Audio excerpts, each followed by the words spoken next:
எங்களுக்குள்ள எல்லா ஜீவராசிகளும் நல்லா இருக்கணும்.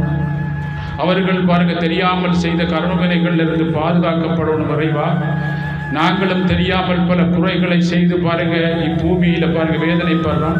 அதுக்காக நாங்கள் ஒரு குருவை நினைச்சு இங்கே வந்திருக்கோம். அண்டி எங்களை காப்பாற்றுவதற்கு எங்களுக்கு வழி தெரிஞ்சு ஒரு குருவிட்ட வந்திருக்கோம். பலதரப்பட்ட உயிரினங்கள் வழி தெரியாமல் தத்தளிச்சு கொண்டிருக்கிறார்கள்.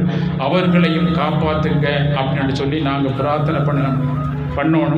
அப்படி பண்ணும்போது பாருங்க அவர்களுக்கு முதல் நாங்கள் தான் நல்லா இருப்போம். ஏன்னு சொன்னால் எல்லோரும் நல்லா இருக்கணும் அப்படின்னு சொல்லும் போது நாங்கள் தான் முதல் நல்லா இருப்போம். ஏன்னு சொன்னால் மனிதன் நினைச்சு வாழ்றவர். எதை நீ நினைக்கிறையோ அதுபோல் நீ வாழலாம். எதை நீ திருப்பி திருப்பி நினைக்கிறையோ அதுக்குரிய சக்தி பெற்று அது மனத்தில் உன்னை ஆளும்.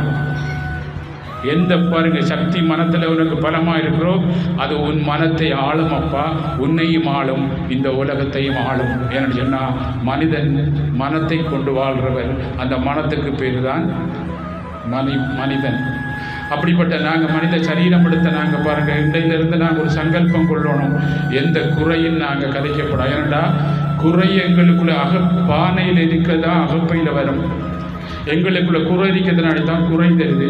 பாருங்க, ஒரு ஞானி அவதாரம் பண்ணி இருக்கும்போது இந்த உலகத்தில் எல்லா பாவங்களையும் செய்தவர்கள் எல்லோரும் அவர்கிட்ட போவார்கள்.